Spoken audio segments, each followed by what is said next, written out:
नमस्कार दोस्तों, आप देख रहे हैं 4 PM महाराष्ट्र और मैं हूं मयूर परीख। उद्धव ठाकरे शिवसेना से जुड़ी हुई एक बड़ी खबर सामने आ रही है।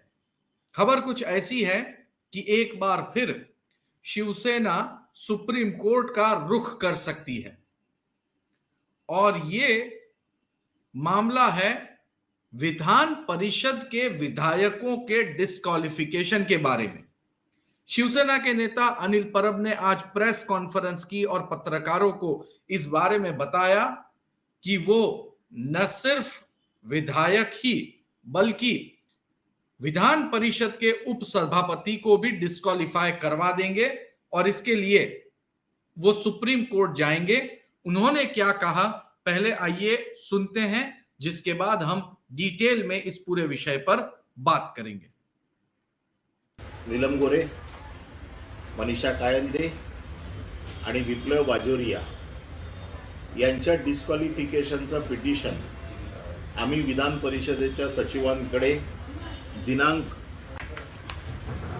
21/7/23 रोजी दुपारी 3:45 वाजता दिलेला आहे। त्याच्यामुळे संदिग्धता असेचं काही कारण नाही। मला कालपासून जी माहिती मिळते की असं कुठलं पिटिशन आमच्याकडे आलेलं नाहीये। ही हल्ली मोडस ऑपरेंडी झालेली आहे प्रत्येक गोष्टीत हे सांगायची की आमच्याकडे कागद आले नाहीये, परंतु हे मी तुमच्या समोर ठप्पा मारलेला कागद दाखवलेला आहे आणि ह्या तिघांचं पिटिशन याच्यावरती कुठली कारवाई अजून झालेली नाही। या बाबतीमध्ये रिमाइंडर आम्ही देतोय। या बाबतीत जर कारवाई झाली नाही तर जसं खालील सभागृहातल्या आमदारांच्या अपात्रतेच्या बाबतीमध्ये आम्ही सुप्रीम कोर्टात गेलो तसंच या तिघांच्या बाबतीत आम्हाला सुप्रीम कोर्टात जावं लागेल।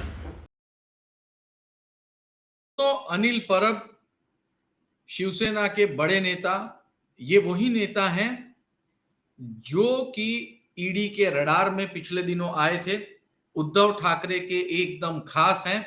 बाला साहेब ठाकरे, इनकी जो वसीयत है वो वसीयत भी इन्होंने लिखी है और वही उनके एडवोकेट हैं।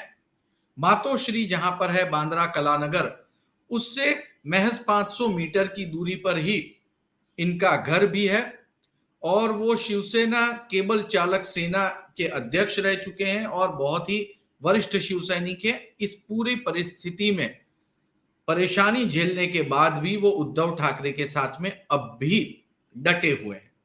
अनिल परब ने जो मीडिया से बातचीत की वो मराठी में बताया, मैं आपको थोड़ा सा हिंदी में बता देता हूं।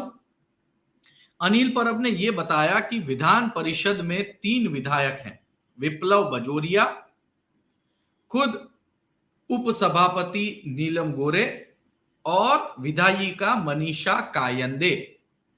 इन तीनों ने उद्धव ठाकरे का हाथ छोड़ दिया है और एकनाथ शिंदे के पास वो चले गए।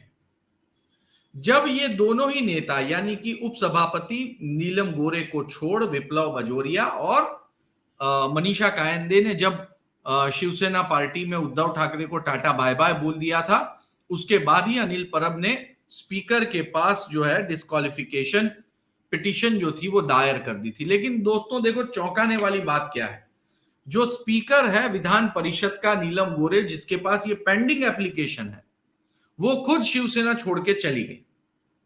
ऐसे में एक एप्लीकेशन डिस्क्वालिफिकेशन की खुद उपसभापति नीलम गोरे के ऊपर भी प्रलंबित है। तो कानूनी दांवपेच दोस्तों यहां पर यह खड़ा हो गया कि अगर जो पूरा का पूरा ग्रुप शिवसेना छोड़ के चला जाता है और वही न्याय करने वाले जज बन के बैठ जाते हैं तो भला न्याय कैसे होगा।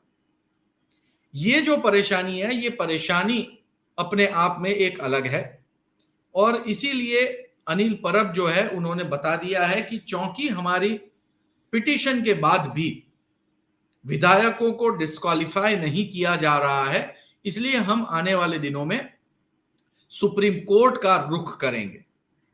दोस्तों, सुप्रीम कोर्ट में वैसे भी इस समय शिवसेना की 2 इंपॉर्टेंट पिटीशंस जो हैं वो चल रही हैं।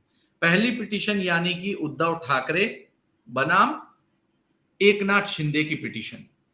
ये वो पिटीशन है जिस पिटीशन के अंदर उद्धव ठाकरे ने ये डिमांड की है कि एकनाथ शिंदे को जो धनुष्य बाण का चिन्ह दिया गया है और एकनाथ शिंदे को जो पूरी की पूरी शिवसेना पार्टी का नाम दिया गया है वो फिर से एक बार उद्धव ठाकरे को दे दी जाए।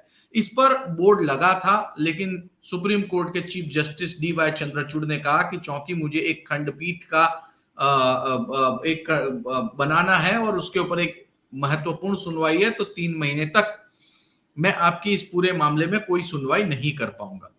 और दूसरी जो सुनवाई हुई वो हुई सुनील प्रभु बनाम स्पीकर की, जिसमें सुनील प्रभु ने स्पेशल मेंशन किया कि स्पीकर किस तरह से दरंगाई कर रहे हैं, जिसकी वजह से महाराष्ट्र के मुख्यमंत्री समेत 16 विधायक अब तक डिस्क्वालीफाई नहीं हो पाए हैं, जिस पर सुप्रीम कोर्ट ने कड़ी टिप्पणी दी थी। तो दोस्तों, ये 2 पिटीशन जब सुप्रीम कोर्ट में प्रलंबित है, इसी के साथ महाराष्ट्र के स्पीकर राहुल नार्वेकर के पास कई सारे विधायकों को सस्पेंड करने की पिटीशन प्रलंबित है। ऐसे में ये अब नई पिटीशन जो है वो शिवसेना सुप्रीम कोर्ट में दायर करने जा रही है। दरअसल दोस्तों, ये पिटीशन दायर करने से क्या हासिल होगा? अनिल परब एक एडवोकेट भी है, वो शिवसेना के अहम मामलों में कोर्ट को रिप्रेजेंट करते आए थे। यानी कि जब बाला साहेब ठाकरे की वसीयत का मामला आया था तब भी वो कोर्ट में तो गए ही थे। तो अनिल परब एक एडवोकेट है, लेकिन ये पिटीशन बनाने के पीछे जो कानूनी वजह है वो कानूनी वजह ये है कि जैसे ही ये पिटीशन दायर होगी, DY चंद्रचूड़ चीफ जस्टिस को ये बात पता चल जाएगी कि दरंगाई का मामला, न्याय में ढिलाई का मामला सिर्फ विधानसभा ही नहीं बल्कि विधान परिषद में भी चल रहा है।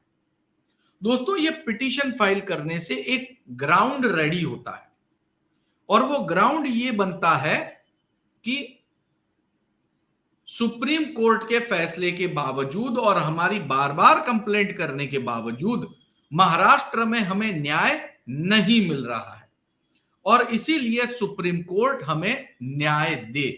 ये एक नैरेटिव सेट होगा और ये नैरेटिव सेट करने के लिए ही अनिल परब जो हैं वो सुप्रीम कोर्ट का आने वाले समय में मूव करने वाले। जाहिर सी बात है कि अगर सुप्रीम कोर्ट में ये भी पिटीशन चली गई तो महाराष्ट्र के स्पीकर एडवोकेट राहुल नार्वेकर के ऊपर भी एक मनोदबाव तो निश्चित तौर पर बनेगा ही। लेकिन बहरहाल महाराष्ट्र में जो स्थिति दिख रही है उससे यह समझ में आ रहा है कि शिवसेना को अब कोर्ट के चक्कर लगाने पड़ रहे हैं। आज तक कोर्ट के चक्कर लगाने में शिवसेना विश्वास नहीं करती थी, बल्कि सीधा मौके पर पहुंच के अपना न्याय खुद कर देती थी। गली में थप्पड़ वाली संस्कृति का आगाज करने वाली शिवसेना पार्टी अब कोर्ट में जा रही है और कोर्ट के माध्यम से बीजेपी को थप्पड़ लगाने के सपने देख रही है। उनके ये सपने साकार होते हैं या नहीं, इस पर हम वीडियो बनाते रहेंगे। आप 4 PM महाराष्ट्र को सब्सक्राइब करें। ये वीडियो अंत तक देखने के लिए बहुत बहुत धन्यवाद।